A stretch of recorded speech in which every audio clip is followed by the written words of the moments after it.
Shock, sadness, but no panic. Minutes states Notre Dame, Paris fueled by a lattice of centuries-old timbers. The fire moved hungrily across Notre Dame's rooftop toward the cathedral's iconic spire. It belched yellow smoke, spitting out gritty particles of wood, stone, lead and iron and wanted more. Far below, their vision obscured by fumes and tears, firefighters, priests and municipal workers passed treasures hand to hand, hoping the speed of desperation could outrun the flames. They had 66 minutes. The first alarm sounded at 6:20 p.m., silencing the priest and a few hundred worshippers and tourists inside. Everyone was immobilized by shock for maybe a minute, said Johann Vexo, who was in the organ loft for Monday Mass. Shock, but no panic. The rear doors opened and within a few minutes, the cathedral was empty, he told Ouest-France newspaper. For 23 minutes, it seemed like a false alarm.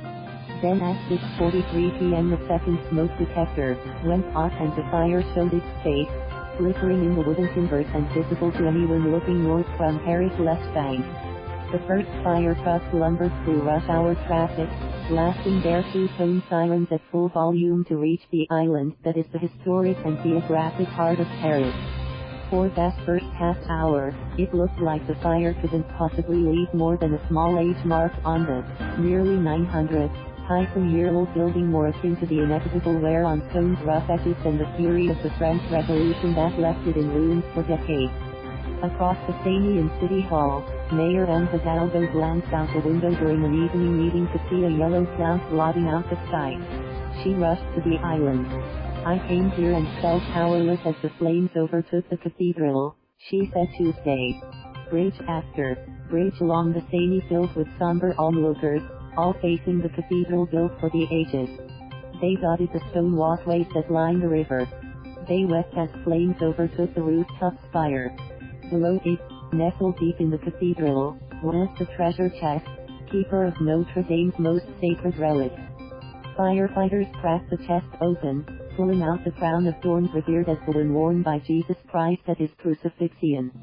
Made of rushes wrapped into a wreath and tied with gold filament, it has been kept under glass since 1896.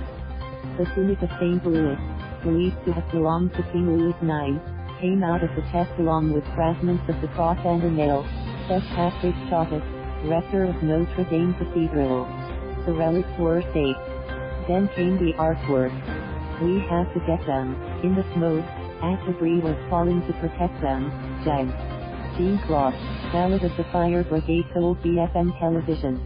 At 7:49 p.m., the 19th century spire that was the architectural masterpiece of Eugène Emmanuel Viollet-le-Duc and his post-revolutionary restoration broke apart and fell through the nave.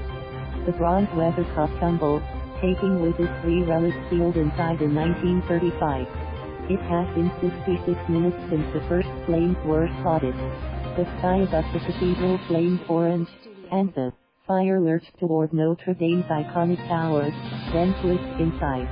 As darkness fell, 20 firefighters climbed inside the 2 towers at great risk to their lives, to attack the fire from the inside and save the building, said Laurent Nunez, Deputy Interior Minister. At 9:49 p.m. Nunez voiced the fear that haunted Paris and beyond. The smell of smoke had long since reached beyond the city center, permeating homes and apartments kilometers away. Silence wailed ceaselessly. Hundreds of firefighters were doing their utmost. And, Nunez said, no one knew whether it would be enough. The 20 firefighters struggled on in the towers. Red-hot embers floated down from the glowing hole where the spire once stood, settling on the blackened marble floor and the pile of debris that was all that was left of the spire. It has been a masterwork of Viollet-le-Duc and a tribute to what restoration could achieve, said Kevin Murphy, an expert on historical restoration from Vanderbilt University.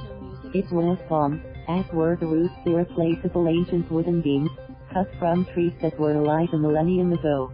At 11:23 p.m., the fire chief said the rest of the structure, including the cathedral's twin bell towers, has been saved. It has been within 30 minutes of collapse. It took 10 more hours for the last flames to be put out.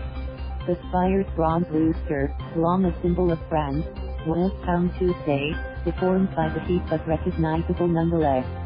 Beyond emotion, beyond words, beyond tears, Christophe Castaner, France's interior minister, said Tuesday as he visited the cathedral, "What I want to express is the pride of the men and women who committed to saving Notre Dame/ATM. Thank you for watching. Please subscribe.